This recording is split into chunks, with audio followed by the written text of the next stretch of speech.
Today we're coming back after this Acura. The oil pan is leaking. We're going to double check that the portion where the oil filter goes into is not the culprit.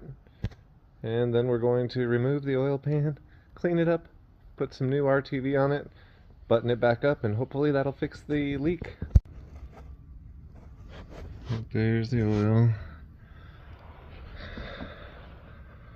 And I'm not sure if it's coming from the plug, but it does look like it's coming from up above. So I'm going to take the tire off and get a better look over there and see if maybe it's from either the pan or where the oil filter connects to the engine. So here's the oil filter and the piece that connects to the engine there.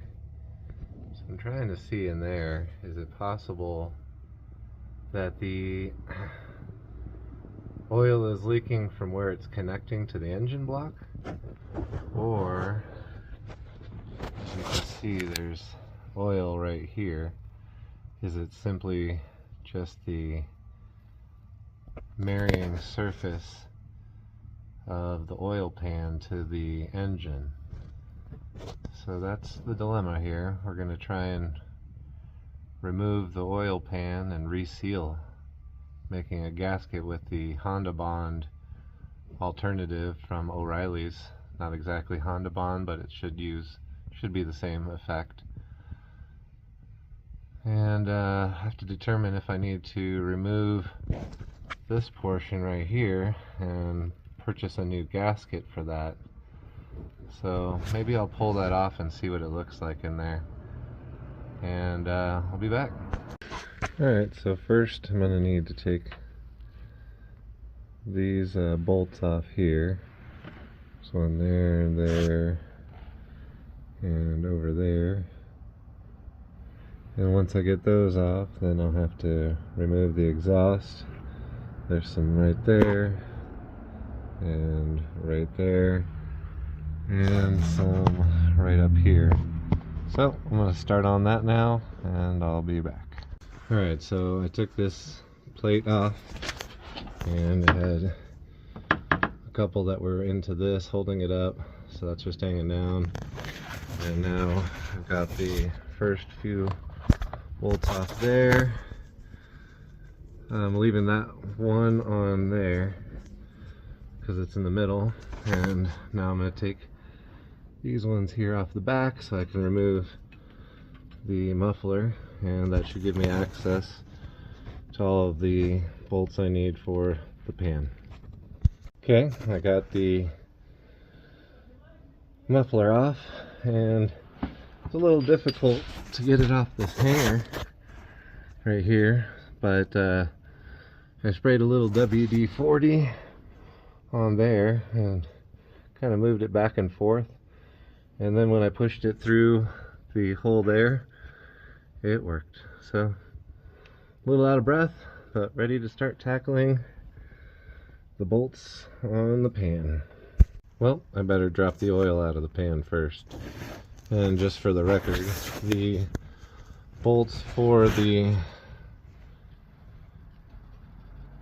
exhaust were 9/16, and then the ones that hold this on were 10 millimeters, and I believe each of these are 10 millimeters. I'll put a note in the video when I edit it. Alright, now I've got the oil drained, and I had a couple of screws, one here and one on the back side, to get this off, but it was not coming off.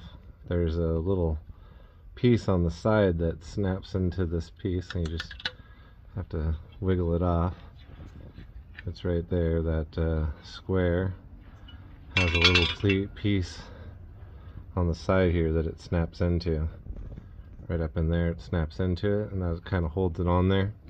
Then there's another screw right here, 10 millimeter, that you need to pull out in order to remove this piece.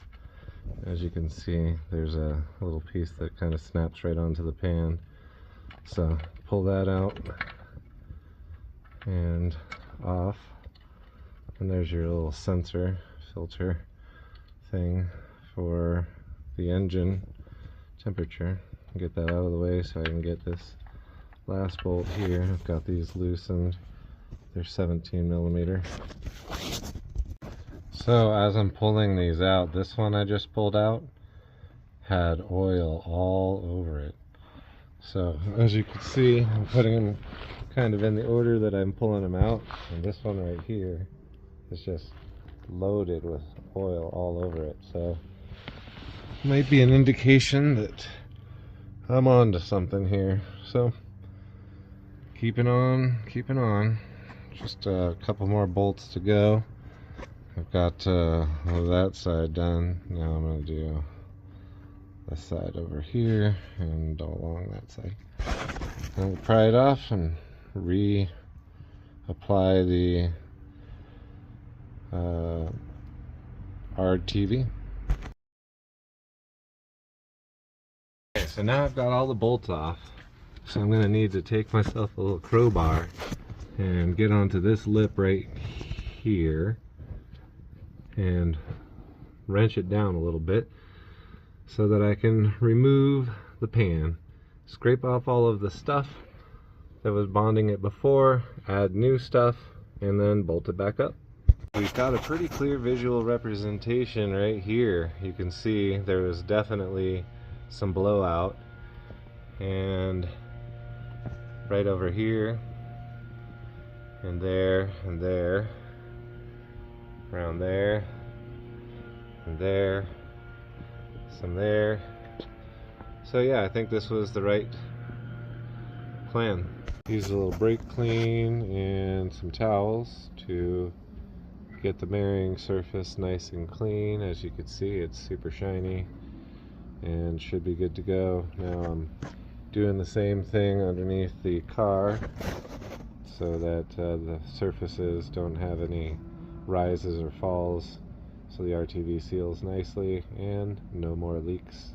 That's the plan. There's the oil pan. So I've got it mostly clean. I'm going to finish up a little bit more, make sure it's 100% clean, and then I'll be able to put the Rtv on there, a Honda Bond substitute, and fill it back up with oil. Okay, so I put the Rtv on and I've put all these bolts in so far. Gotta put these ones in next, cover that back up, put the sensor back in there and bolt that in, and then get the cross member on and fill her up with oil. So didn't really show you the Rtv because it dries quickly, but I cleaned both mirroring surfaces, put a bead all the way around on just the pan, and hopefully it'll be good. We'll see shortly. Okay, got all of these done, got that back on, a little screw there, and everything there is all done. So now I've got to put the exhaust on. There's 3 bolts here, 3 bolts there, and 3 bolts there. Not to mention the old hanger doodad. So there's the exhaust. Time to put it on.